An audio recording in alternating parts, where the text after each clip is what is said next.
Assets, liabilities.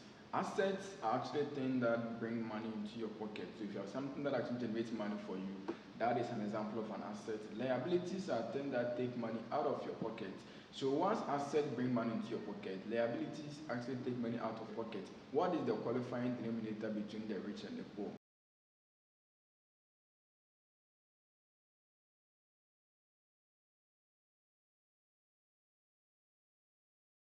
My name is Manuel Club. I'm always excited, more than excited to be with you every particular moment.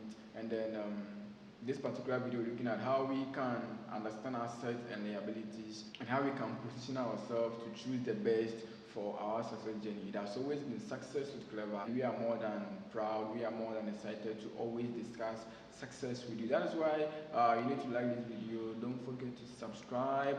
I'm more tempted to say, let me know your comments in the comment section below. So assets and liabilities are two essential terms in the world of finance, business, and then its related disciplines. And then understanding the difference between the two is vital to managing personal finances and then building wealth as well. Assets are anything that has monetary value, and then it can be used to generate income. So you use assets in its context to generate additional income, and then that's why I need to stay glued to the end of this video, and I will show you one or two ways that we can use assets to generate income. Examples of assets include stock, paper assets, and the likes. We have savings accounts and even valuable personal belongings such as jewelry or artwork. These are assets, things that will actually bring money into our pocket other than taking money out of our pocket. These are things that actually bring money into your pocket. These are things that actually add value to your net worth and can be sold for cash. Liabilities, on the other hand, are debts or financial obligations owed to others. So basically, like I said, liabilities actually take money out of our pocket. So instead of bringing money to our pocket, liabilities take money out of our pocket. And then liabilities include credit card debts, mortgages, student loans, and car loans, and the rest. I mean, they are things that actually take money from you. So if they take money from you, they become liabilities. So they are liable on you. Liabilities decrease your net worth and can cause financial stress. So as assets add value to your net worth, liabilities, on the other hand, actually decrease your net worth and can cause financial stress if not managed effectively. So many people are not able to get where they want to get to because of liabilities, because of some kind of debt that has caught them up. Some too doing amazing work in all fields relating to business and finance because they know how to build assets and multiply their cash flow using those kind of assets. But one of the difficult questions to answer is, are all debts actually bad? Some people owe debts in order to help them settle one or two issues with respect to finance, and then they're able to make it. But then, it is important to know that not all debts are actually bad, actually. And then, for example, a mortgage can be considered a liability, all right, but then it represents an asset in a way. And then say your home, similarly student loans can be an investment in your future earning potential. So when I mentioned student loans in the field of liabilities, you were thinking, oh wow, so is a student loan so liable on me? I mean, some liabilities can go the long way to become assets. Just like I said, like the student loan, you can use student loan to finance your education, and then that is an investment. And if you know how to go about it well, it helps you to get your degree, and then you get multiple times the money that was being given to you as a student loan. But then understanding the difference between assets and liabilities is crucial when making financial decisions. That will be the qualifying denominator between the rich and the poor. The amount of things that you actually spend your money on and the amount of things that actually brings money into your pocket is one of the qualifying denominator between the rich and the poor. One way to build assets is through investment. We're looking at how we can invest our money or how we can put our money into an avenue, and then that money will go a long way to generate some returns by investing in stocks, real estate, or other income generating assets. I mean, you can grow your net worth and create passive income streams. If you have a passive income is actually what makes people rich. So we have linear income, portfolio income, passive income. Linear income is the kind of income that you get when you work. Apparently, when you stop working, your money also stops. Portfolio income is the kind of income that actually comes as a form of investment. Then passive income is actually what makes people rich. But then portfolio income in the long run can rate shape itself to be a passive income. Some investment models are more than passive income. These are all ways of building assets. Another way to build assets is through entrepreneurship.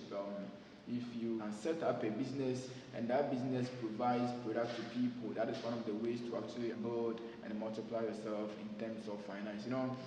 Let me see, you have a business that actually supplies product to customers. You have a business that actually makes sales. The lifeblood of any business is sales. So if you can make good sales, you actually building, let me say, a legacy in terms of assets for yourself, one way or the other.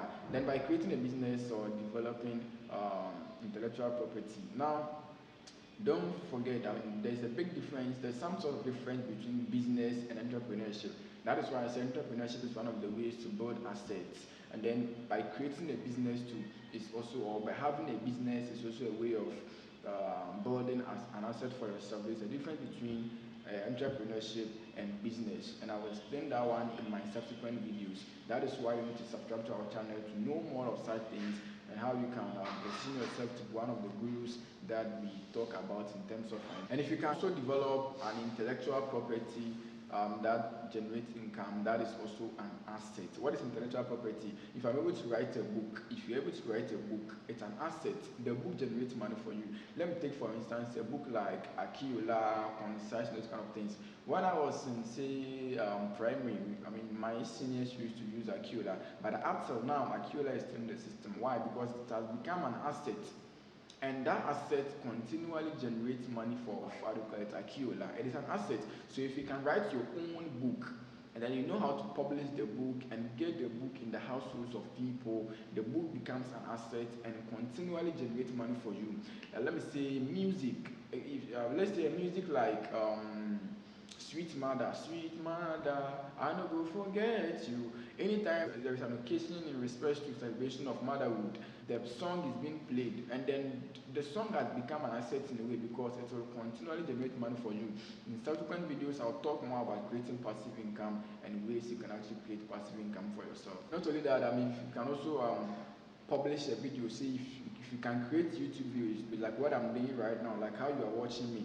This is what we call an asset. In 10 years to come, the video continues to be on the YouTube platform, and then it's an asset. We're looking out for ways that we can also reduce liabilities, and then reducing liabilities can be accomplished by paying down debt and managing spending habits. So the phone you bought, the car you bought, the bag you bought, the shoe you bought, the shirt you bought, there is no problem with that. I actually do not have a problem with that. But the bigger question is, are those things taking more money from you than to bring money into your pocket?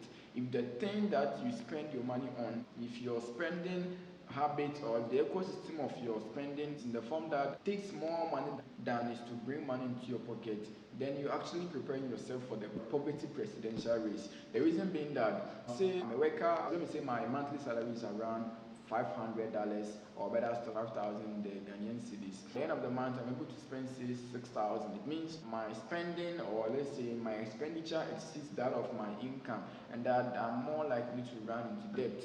And those things that I use the money to buy become a liability. So by living below your means and then focusing on paying off debt, you can free up money to invest in assets and build long-term wealth. In conclusion, understanding assets and liabilities is crucial to building a strong financial foundation. Building a strong financial foundation isn't a day thing, but then as you continually persist and then do what you need to set up that asset, it will go a long way to generate some returns for you. Don't look at the outcome now. Whatever you're doing now, consider the outcome in the next years to come. In some of my videos, like my video on goals by Brian Tracy, I talked about passive income, and then my video titled Rich Ways Exposed, that one too, I talked about passive income, and in many other videos. Most of my videos are talking about passive income. Passive income is the best way to be. Thank you for sticking to the end. Don't forget to subscribe to my channel. Don't forget to like the video. Don't forget. Let me know your comment in the comment section, and then I will see you in the next video.